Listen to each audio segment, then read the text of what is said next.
Here it is, Christmas has rolled around again and anxiety levels are already rising, the thought of having to cook and serve a Christmas lunch to your family and friends. Well, at Gourmet Dinner Service, we make it easy. We've been cooking dinner, Christmas lunch for people for the last 18 years, and we've got a hugely extensive menu. But I'm here today to tell you how easy it is and how much better it is if you cook your own turkey. We're more than happy, we're committed foodies, so if you want us to cook your turkey, but I want to show you in 4 easy steps how you can cook a beautiful turkey and take all the credit on Christmas Day.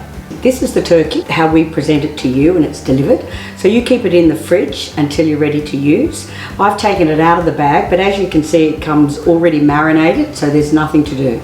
It's a nice, even, ready rolled stuffed breast, so it'll cook beautifully.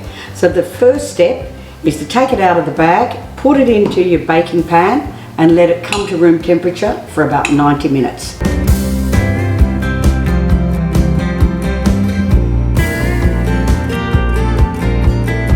So here I am back after 90 minutes. Our turkey is at room temperature and we're on to step 2.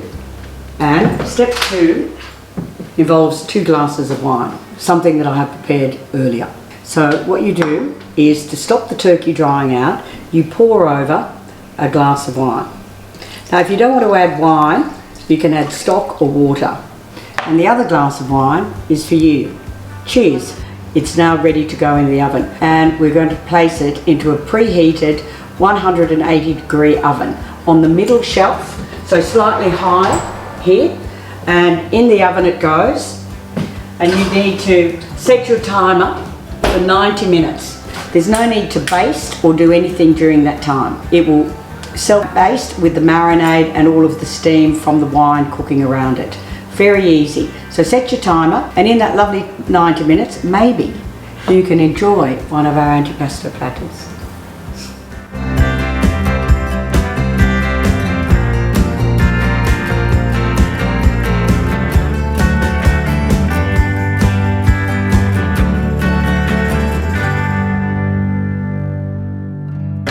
Okay, it's been 90 minutes since I put the turkey in the oven. I haven't touched it. I did have a peek at it about 20 minutes ago and it looked magnificent.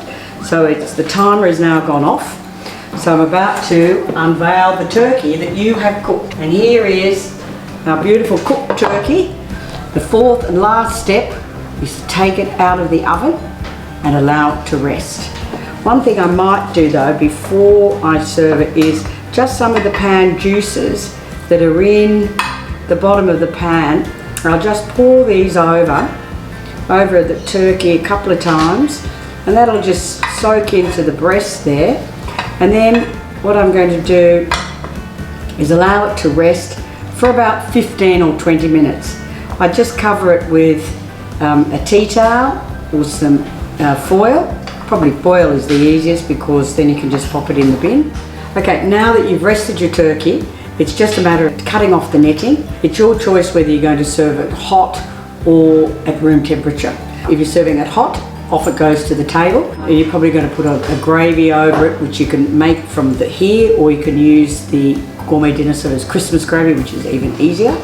If you're going to serve it at room temperature, or cold as you say, and you don't need it for another hour or so, please leave it out. It doesn't need to be refrigerated. Leave it until you're ready to serve, and then carve at the last minute. But please don't refrigerate it. This is the beauty of the turkey. Serve it with some of our cranberry chutney, maybe a range of our salads that we have. We've got a Christmas salad, we've got slaw, a whole bunch of things. Have a look online or on the menu, but enjoy. The hard work's been done, minimum of effort, I think you'd say, for a great result. Merry Christmas.